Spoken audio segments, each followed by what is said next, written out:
papel que o Brasil pode exercer no mundo é um papel muito interessante e nós não precisamos sair muito daquilo que nos compete, que é a parte ambiental, que é a parte de energia renovável. E o mais importante é transformar isso numa pauta nacional, onde não é a esquerda nem a direita que é dona. É uma pauta nacional onde você pode ter uma leitura de esquerda, uma leitura de direita, desde que o objetivo final seja o mesmo.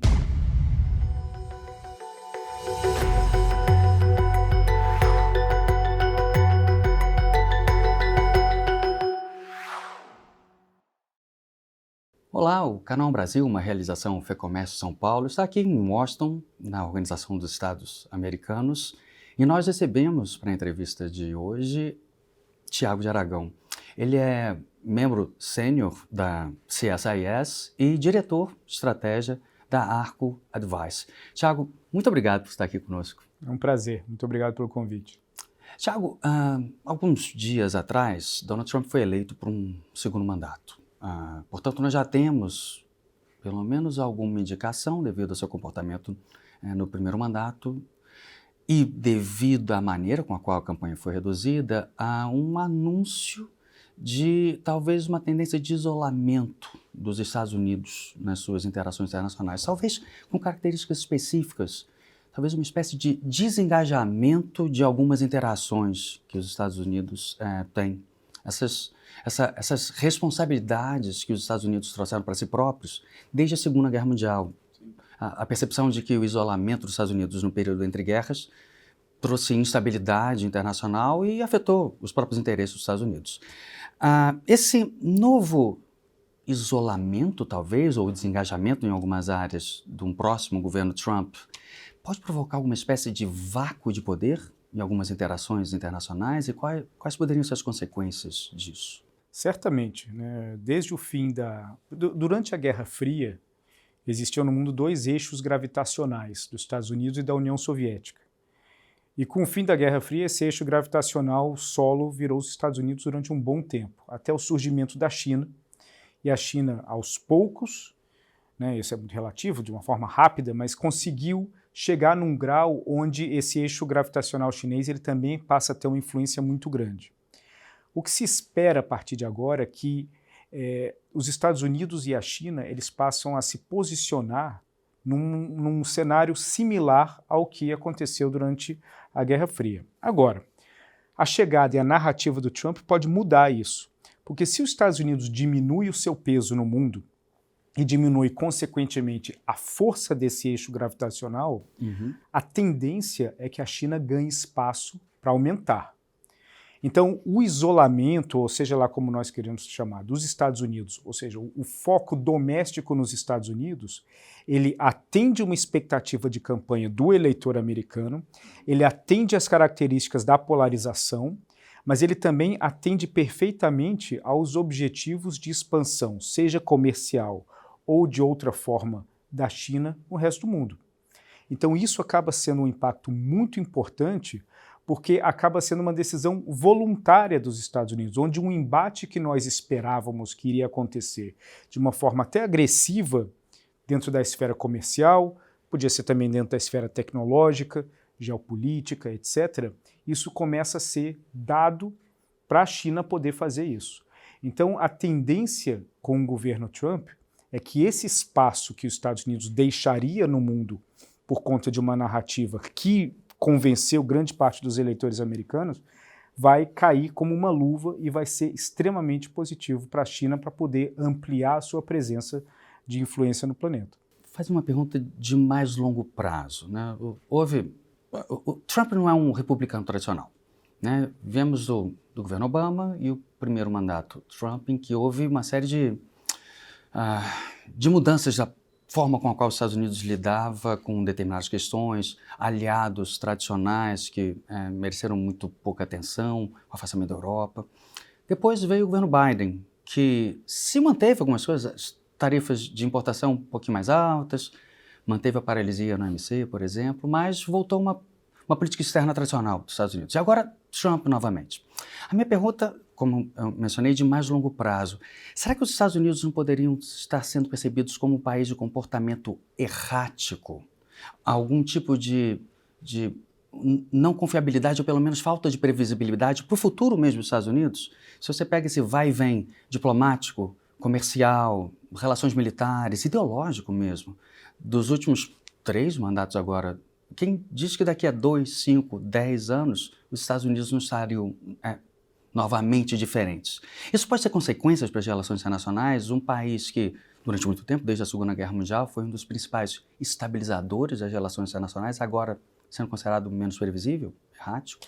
Sim, é possível porque é um comportamento que foi gerado pelos próprios Estados Unidos ao longo das últimas décadas. A expectativa que os Estados Unidos gerou para o mundo foi uma expectativa de que o mundo ele se posiciona de uma forma que é reativa, positivamente ou negativamente, em relação ao posicionamento dos Estados Unidos. Se o mundo ele não necessita mais, por qualquer motivação, ruim, boa, de mocinhos e de vilões, mirar nos Estados Unidos como forma de se posicionar, ou eles vão mirar em um outro eixo gravitacional, que pode ser a China, ou eles vão irrelevar esse papel, e aí as condições mais primárias dos países e seus objetivos mais primários, sem precisar olhar ou rejeitar aquele farol que sempre teve próximo, pode exacerbar essa posição dos países numa agressividade ou num processo mais independente de tomada de decisão. Então, a ausência dos Estados Unidos faz com que todos os outros países revejam as suas estratégias de posicionamento global, para o bem e para o mal. E o que isso afeta os Estados Unidos? Porque, invariavelmente, a postura dos Estados Unidos, cedo ou tarde, vai voltar para o mundo. E quando voltar para o mundo não vai ser o mesmo que os Estados Unidos deixou. E isso é um impacto muito grande que pode ser um legado positivo ou negativo, dependendo do ponto de vista do governo Trump. Mas o fato é que essa ausência, essa retirada dos Estados Unidos, a longo prazo, vai possibilitar que esses países, ou vários países, eles se acostumem com a ideia de não precisar mais ancorar suas decisões no que os Estados Unidos faria ou deixaria de fazer. Isso pode ter consequências práticas, por exemplo, a União Europeia começar a caminhar com as próprias pernas finalmente, reforço de blocos regionais, surgimento de novas zonas de influência. É possível vislumbrar quais regiões do planeta talvez mais rapidamente reajam a essa espécie de desengajamento, de retirada dos Estados Unidos? Sim, por exemplo, olha o Paquistão. O Paquistão é um país que ele já foi aliado forte dos Estados Unidos, já foi um aliado um pouco traiçoeiro, mas independente do seu ponto de vista, é um aliado interessante da China hoje, e o seu relacionamento com a Índia muitas vezes é balizado por conta do posicionamento dos Estados Unidos ou da China. Esses dois países, eles são garantidores de certos limites. Quando você não tem mais um garantidor de limite, você pode voltar para o interesse nacional de uma forma extrema. Você pode exercer o seu interesse nacional de uma forma com pouquíssimas limitações. Uhum. E esse é um papel que pode modificar completamente, não a geopolítica global como um todo, mas os pequenos focos de relações bilaterais em países que vivem determinadas situações problemáticas, seja de fronteira, seja de rivalidade ideológica, seja de rivalidade étnica, onde a coragem para agir fora do limite de uma racionalidade que foi imposta ou colocada por conta do ambiente desde o fim da Segunda Guerra Mundial, isso faz com que eles possam voltar a ter um comportamento um pouco mais, como eu mencionei antes, primário. Então, isso sim é uma mudança. A ausência do receio, a ausência do medo. E isso pode trazer uma onda de nacionalismo ou de fortalecimento dos interesses internos, domésticos, com total irrelevância para o que está acontecendo fora, que pode modificar muito as balanças de poderes no mundo. Uma das promessas de campanha de Trump foi os Estados Unidos mais protecionistas, né? Claro que em relação à China, eu vou até fazer uma pergunta específica sobre isso, mas ele anunciou taxas de 10% gerais, né? E talvez outras medidas de caráter protecionista também. É possível mensurar as consequências, ou mais especificamente falando, quem tem a ganhar, quem tem a perder E quem não tem a menor ideia das implicações dessa postura comercial mais protecionista dos Estados Unidos? Olha, um dos grandes trunfos dos Estados Unidos ao longo das últimas décadas foi a capacidade de atrair simpatizantes e aliados. Isso se deu por mil razões, seja pelo seu poderio militar, seja pela cultura, pelos filmes de Hollywood, pela vontade de ir para Disney, pela vontade de ir para Nova York, seja o que for. Mas os Estados Unidos eles sempre geraram essa atração. A partir do momento que os Estados Unidos ele foca numa política de tarifa, a tarifa representa um afastamento. Sim. Sempre. A tarifa ele é um mecanismo que você vai afastar aquele no qual você aplica a tarifa. Se você começa a fazer isso em relação a aliados, toda a relação entre aliados passa, invariavelmente, para ser reavaliada pelos dois lados. Então isso muda um pouco a postura e a confiabilidade desses aliados. Então, por exemplo, na Europa, se você tem um ambiente onde se o Trump ele cumpre com promessas de campanha como retirar o apoio à Ucrânia, ele retira um apoio à Ucrânia e, ao mesmo tempo, ele aplica tarifas em produtos europeus, o que você faz é que determinados países como Polônia, como os Bálticos, como a Romênia, como a República Tcheca, eles vão aumentar seus gastos militares por conta da percepção de que somos nós temos que garantir a nossa segurança em relação à Polônia. Ao mesmo tempo, isso vai dificultar um pouco a relação comercial por conta das tarifas, mas abre a possibilidade para outros países, como o Brasil, mas principalmente em relação à China. A China ela consegue navegar muito bem com países que não necessariamente simpatizam com a China. Ela consegue, de uma forma, criar duas categorias de relacionamento. Um relacionamento de amizade e confiabilidade e um relacionamento totalmente pragmático, transacional. Então, nesse momento, a China ela pode ganhar um mercado na Europa. Uma outra coisa, por exemplo, nós temos o Trump oferecendo um pacote excepcional para uma empresa americana nos Estados Unidos de subsídio, de corte de impostos e de protecionismo em relação a rivais externos. Essas empresas elas vão aumentar seus investimentos nos Estados Unidos, que vai valer muito a pena, mas vão diminuir seus investimentos fora, no resto do mundo. Isso vai gerar um vácuo. Esse vácuo vai ser ocupado por quem tem condição, e quem hoje tem, o único que tem condição de ocupar esse vácuo de uma maneira global é a China. Basta ver o que aconteceu quando a Ford saiu da Bahia, por exemplo. Então, esse tipo de situação vai se replicar em várias indústrias e os Estados Unidos só vão perceber o impacto disso quando voltarem para o mundo, porque inicialmente vai parecer um sucesso, por conta, e pode ser considerado um sucesso, dependendo do ponto de vista, pela volta dessas empresas para dentro dos Estados Unidos. Falando sobre a China agora, se ele anunciou, foi uma promessa de campanha, 10% para todos, a China ele anunciou 60%, se não me engano, de sobretaxa para produtos chineses. Então a gente está falando de uma guerra comercial anunciada, já se mencionou até essa expressão, guerra comercial, no primeiro mandato do presidente Trump. Quais são os potenciais impactos de uma declarada, praticamente, uma conflagração, pelo menos, comercial entre Estados Unidos e China? O que isso pode representar para o mundo como um todo?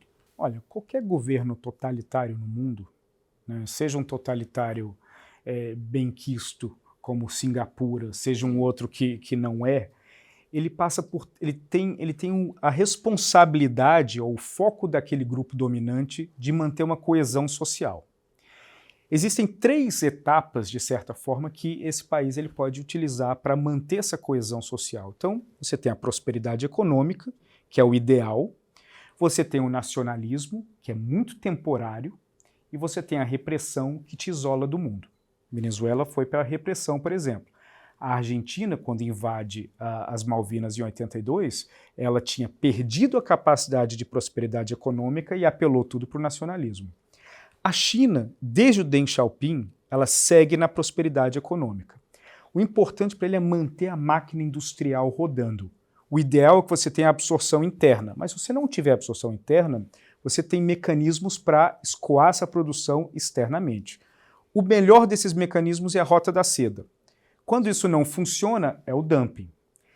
Se os Estados Unidos ele fecha o seu mercado para a China não vai diminuir a sua capacidade de produção, porque a capacidade de produção está diretamente atrelada à prosperidade econômica e à manutenção do Partido Comunista Chinês num ambiente estável. Então isso vai escoar para outros lugares. Por isso que existe uma pressão crescente nas últimas semanas do Xi Jinping para que o Brasil entre na Rota da Seda. Porque se o Brasil também não entrar na Rota da Seda, vai acontecer o que já está acontecendo com o aço brasileiro, que está sendo sufocado pelo dumping do aço chinês. Porque a China ela não pode perder a sua capacidade industrial. Agora, a China ela sabe que ela precisa manter a vela do nacionalismo continuando, queimando. Então a ideia de Taiwan é mais importante do que a realidade de invadir Taiwan. E manter isso é um plano B para que, se no momento você tiver um problema grave de manutenção da sua capacidade industrial, você tem esse plano B para você ir. Agora, seriam as Malvinas chinesas. Seriam as Malvinas deles. Agora, o grande vantagem que a China tem é que os Estados Unidos ele reage exatamente como a China espera em relação a Taiwan. Então, se por um lado a China consegue manter uma produção industrial naval gigante, que ajuda a economia por conta de Taiwan, ela também traz os Estados Unidos para esse foco, fazendo com que os Estados Unidos esqueça, por exemplo, a área mais importante do mundo para a China, que é a América Latina. A América Latina é um dos poucos lugares do planeta que a China consegue garantir uma via de mão dupla, commodities e bens manufaturados.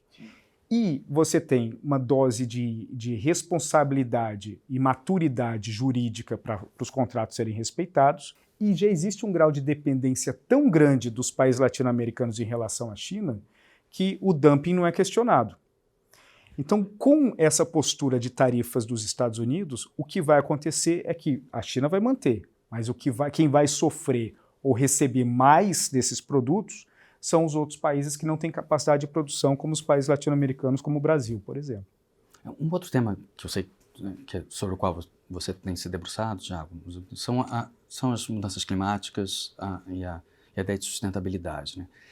Mais uma vez, Trump tem um discurso e uma prática, segundo o seu primeiro mandato, de negacionismo das alterações climáticas, né?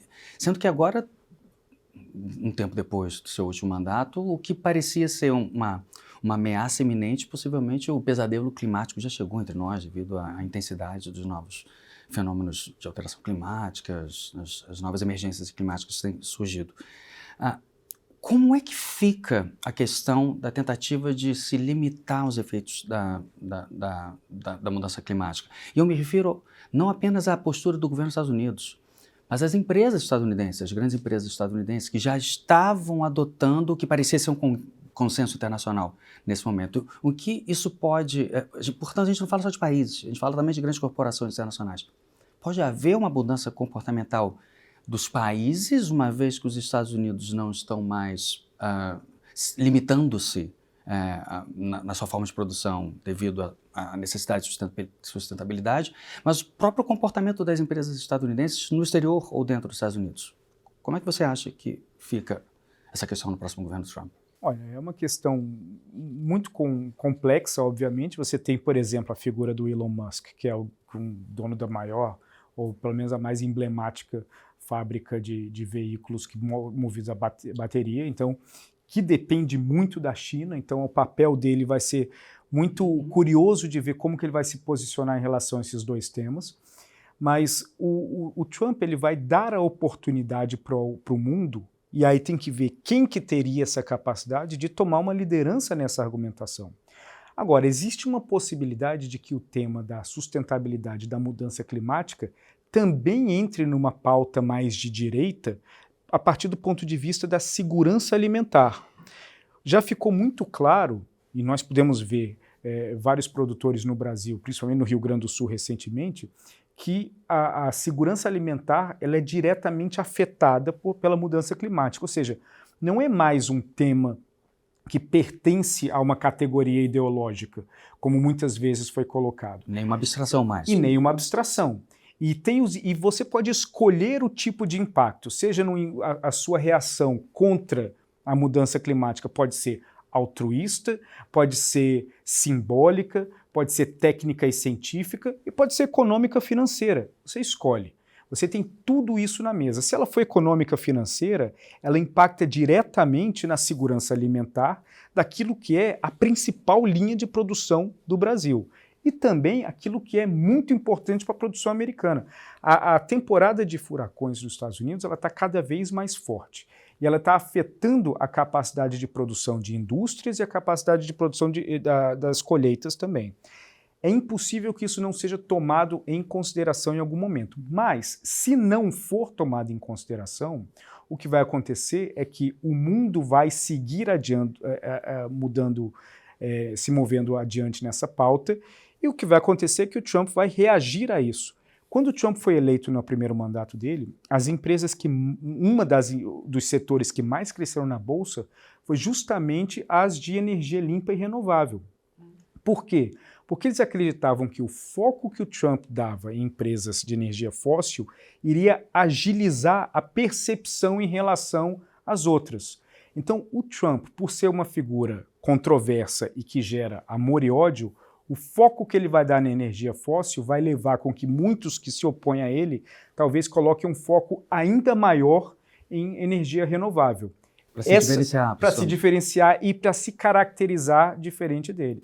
Essa é uma oportunidade muito grande para o Brasil, de que se o Brasil escolher liderar esse tipo de argumentação sem nenhuma categoria ou categorização ideológica no processo, esse é um ponto que pode atrair o Brasil à Europa, principalmente se a postura de Trump de tarifas em relação à OTAN afastar os Estados Unidos da Europa. E essa é uma oportunidade que o Brasil pode ter para se colocar na liderança, pelo menos de uma pauta que o Brasil é respeitado no mundo. Você tem utilizado a expressão corrida tecnológica. Eu não sei se eu interpretei muito bem isso, mas eu achei que a gravidade com a qual você lida com esse tema me fez lembrar, quando você fala de corrida tecnológica, não é simplesmente a busca por avanços tecnológicos, mas também a conflagração na disputa por uma predominância, por uma hegemonia em determinados setores. A luz que acendeu na minha mente foi quando eu li alguma coisa que você escreveu, era quase que a corrida armamentista para a Primeira Guerra Mundial, os países tentando se posicionar para uma virada que poderia haver futuramente. E quando nós falamos dessa corrida tecnológica, mais uma vez, não estamos falando apenas de países, mas também de empresas que estão nessa disputa. Como é que essa corrida tecnológica pode afetar o futuro e a estabilidade internacionais? Olha, o petróleo do século XXI são os dados. Quanto mais acesso a dados você tem, mais modelos você pode fazer, tanto na inteligência artificial quanto na computação quântica. E isso pode ser derivado para inúmeras áreas de energia, militar, etc., financeira, etc., etc. Então, por exemplo, quando ainda no governo Trump, quando o Brasil estava fazendo o processo de escolha do 5G, tinha um debate muito intenso se a Huawei poderia ser uma fornecedora de 5G ou não. O governo americano pressionou o máximo que conseguia para que o governo brasileiro não aceitasse, argumentando que isso possibilitaria, em tese, que os chineses tivessem acesso a um volume de dados que seria extremamente útil para o desenvolvimento dos seus modelos. O Brasil acabou, por conta da necessidade e da dependência, que é um ponto muito importante, mesmo com o governo Bolsonaro, aceitando e colocando a Huawei como uma fornecedora. Então, hoje, a corrida tecnológica ela é muito importante porque existe uma das principais categorias da disputa entre Estados Unidos e China. E a China ela tem uma vantagem que é uma vantagem que para nós é uma vantagem que talvez não seja tão correta assim, que é a questão da ausência da propriedade intelectual. Então, se você tem uma empresa americana que desenvolve um mecanismo tecnológico novo e fantástico, ela é dona daquela propriedade intelectual e um rival ou contrata seus engenheiros ou faz uma engenharia reversa. Na China, eles têm a facilidade do governo pegar aquela tecnologia, distribuir entre centenas de empresas, forçando o preço para baixo e gerando variações daquele produto que podem ir rapidamente para o mercado. Agora, grande parte do foco volta para a questão dos dados. Então, o que a China faz? A China oferece vários pacotes tecnológicos de graça para países. Um dos países da América Central no ano passado, ganhou várias câmeras termais de presente. Isso cria uma dependência tecnológica porque o receptor dessas câmeras recebe também software, recebe computadores, tudo, e dificilmente vai trocar. Ele vai sempre passar por um upgrade que ele dificilmente vai trocar aquele equipamento. Mas se, de fato, existir uma busca por dados, isso oferece um volume de informação absolutamente primordial para os chineses. E é nessa disputa que os Estados Unidos e a China vão travar ao longo dos próximos anos, seja com o governo republicano, seja com o governo democrata, e pelo andar da carruagem, os chineses têm uma vantagem justamente pela capacidade de baratear muito essa disputa e a produção do que eles fazem. Aproveitando que a gente está aqui na sede da OEA, queria ver sua avaliação sobre os eventos políticos recentes na América Latina. Parece que uma revivescência de uma disputa de caráter ideológico que imaginava-se talvez ter ficado na Guerra Fria tenha voltado, né? Você tem governos bastante controversos no campo da direita, como Bukele em El Salvador, o próprio Milei na Argentina, e também do lado da esquerda, como a Venezuela de Maduro, a Nicarágua de Ortega. A região, a América abaixo do Rio Grande, está passando por um novo momento de instabilidade política? Você enxerga dessa maneira? Acho que é uma nova característica da mesma instabilidade política que sempre esteve. Agora, tem uma característica muito particular, que é a da polarização. E a polarização, ela tem uma característica, pelo menos a polarização atual que nós vemos no mundo, ela tem uma característica muito interessante, que é o agrupamento de pessoas em cima daquilo que eles odeiam, mais do que em cima daquilo que eles amam. Porque se você tem agrupamentos concorrentes em cima de temas que você ama, a possibilidade de encontrar uma convergência é muito mais alta. Mas quando você tem grupos que o principal fator unitário daquele grupo é a rejeição em relação ao outro grupo, você mata a possibilidade de convergência. Isso vem se tornando cada vez mais emblemático e contínuo na América Latina, nos Estados Unidos também, que de certa forma passou por uma América Latinização da sua política, né?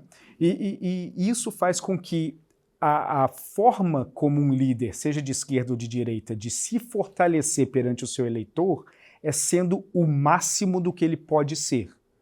Ele não necessita mais buscar a convergência. O que ele precisa buscar é a afirmação de poder dentro do que o lado dele escolheu. Então, a política, muitas vezes, por intenção, ela acaba sendo tão importante quanto a política por execução, que nós já vimos o Trump e outros fazendo que, por exemplo, eu teria feito isso se não fosse a imprensa, eu teria feito aquilo se não fosse o Congresso, eu teria feito... E isso justifica, muitas vezes, é o necessário para ele ter o apoio que ele precisa. A execução pode ficar muito aquém das promessas, mas a intenção ganha um peso primordial na polarização. E o que nós vemos na América Latina é esses líderes, seja da esquerda ou da direita, eles demonstrando o máximo do seu papel ideológico, sem o receio de buscar um centro, porque ele já parte do pressuposto que o lado oposto, mesmo no seu próprio país, é um inimigo. Ele não está governando mais para o todo, ele está governando para um grupo que o elegeu. E o Brasil? Como é que o Brasil, não falando de governos específicos brasileiros, como o Brasil, enquanto uma potência média em que algumas interações internacionais é grande, como na questão ambiental e outras menos, como é que o Brasil consegue navegar com essa instabilidade regional, que tem crescendo, com a relação com o próprio próximo governo dos Estados Unidos e essas demais questões globais? Como navegar nesse futuro que se anuncia turbulento? Olha, o Brasil ele adora se vender como um país pragmático na política externa, mas ele é um pragmatismo muito passional, que acaba não sendo tão pragmático assim. Essa frase é boa, né? Pragmatismo responsável, pragmatismo passional. É um pragmatismo passional do Brasil, onde ele deixa muito claro o lado que ele escolhe do alto da montanha da neutralidade. Então, isso acaba não funcionando muito bem e é um reflexo da política doméstica. A política externa brasileira, ela nunca foi tratada como um tema de Estado. Ela sempre foi tratada como um tema de governo. E por ser um tema de governo, ela sofre as variações daquele que está no governo. E por quê? Porque a população brasileira, de uma forma até compreensível e justa, não se interessa pela política externa, porque o Brasil é um país na quina do mundo com inúmeros problemas domésticos. Agora, o Brasil ele tem que deixar muito claro o seu pragmatismo, porque esse é o valor da política externa brasileira no mundo, que é o pragmatismo seco, desapaixonado, que é o que vai catapultar o Brasil para uma posição de liderança. Esse pragmatismo apaixonado vai cada vez nos afastar e vai acabar se tornando justificativas para o uso interno, doméstico dos governos. O papel que o Brasil pode exercer no mundo é um papel muito interessante e nós não precisamos sair muito daquilo que nos compete, que é a parte ambiental, que é a parte de energia renovável. E o mais importante é transformar isso numa pauta nacional, onde não é a esquerda nem a direita que é dona. É uma pauta nacional onde você pode ter uma leitura de esquerda, uma leitura de direita, desde que o objetivo final seja o mesmo. E esse é o grande objetivo que o Brasil tem para atingir na política externa. Conselho de Segurança, mediação de Taiwan, isso não faz parte do Brasil. O Brasil ele tem um tema já dado que é de extrema relevância, que é a questão ambiental e de sustentabilidade, que cada dia fica mais importante e que isso, a partir do momento que houver uma convergência entre esquerda e direita, seja a direita chamando de segurança alimentar e a esquerda simplesmente chamando de controle climático ou de sustentabilidade, seja o que for, mas que o objetivo seja o mesmo, isso sim vai fazer com que o Brasil atinja o almejado lugar de liderança global. E no próximo mandato de Trump, você imagina alguma questão relacionada ao Brasil, ou o Brasil não seria alguma coisa relevante para os Estados Unidos hoje em dia, seja por questão dos interesses são outros, o Brasil é relativamente estável, então deve me preocupar com outros. O que você acha que deve ser a relação entre o governo Trump e o Brasil a partir de janeiro? Olha, o Brasil sofre muito pela percepção que Washington tem da América Latina, seja republicanos ou democratas. A agenda americana em relação à América Latina, ela historicamente é uma agenda problemática. Ela se baseia em imigração ilegal, corrupção, narcotráfico, falta de transparência. Ou seja, a abordagem dos Estados Unidos em relação à América Latina ela já começa de um ponto de vista negativo. Então isso é muito ruim. O Brasil, ele infelizmente não tem a importância estratégica que a Turquia tem para o governo americano. Um conhecido na Casa Branca falou que se tiver um funcionário segurando um relatório sobre o Brasil e um outro sobre Turquia no corredor, o da Turquia vai ser recebido primeiro. Isso muito tem a ver, seja com a postura do Brasil errática na sua política externa, que é apaixonada, e também pela postura errática dos Estados Unidos de colocar toda a América Latina no mesmo saco, sem dar a necessidade, o foco na diferenciação entre um e o outro. A importância do Brasil vem do Brasil, é o Brasil que gera. Se o Brasil esperar que alguém enxergue qualidades em alguém que está escondido no canto da festa, nós vamos nos dar mal e vamos continuar sendo esquecidos e vamos gerar um ambiente contínuo e eterno de lamentação coletiva porque que não prestam atenção em nós. Então, os Estados Unidos para o Brasil, ele depende muito mais de como que o Brasil vai se posicionar. O Trump é um cara que lida ele trata a política externa como algo pessoal. Então, a forma como você trata ele pessoalmente é o que vai fazer os Estados Unidos se posicionar de uma forma ou de outra. Por isso que o Brasil, concordando ou não, tem que agir com respeito, porque eles são, tanto o Lula quanto o Trump, eles são funcionários públicos. E como funcionários públicos, eles representam, eles não são. Então, o importante é a forma como o Brasil aprende e entende para lidar. Porque se for esperar que o Trump reconheça um valor intrínseco, a importância natural do Brasil, nós não estamos na prioridade. Trump já apontou que provavelmente será o próximo secretário de Estado, ministro de Relações Exteriores dos Estados Unidos, Marco Rubio. Isso pode influenciar de alguma maneira a maneira com a qual os Estados Unidos lidarão com o Brasil e mesmo com a região, com toda a América Latina? Olha, a agenda do Marco Rubio, ela tem 3 eixos centrais, que é Venezuela, Cuba e fronteira. Esse é o ponto central de como ele vai olhar para a América Latina. Segundo, historicamente, a política de Washington em relação à América Latina ela é movida pela política da Flórida. Então, por isso que o Marco Rubio está onde está. Exatamente.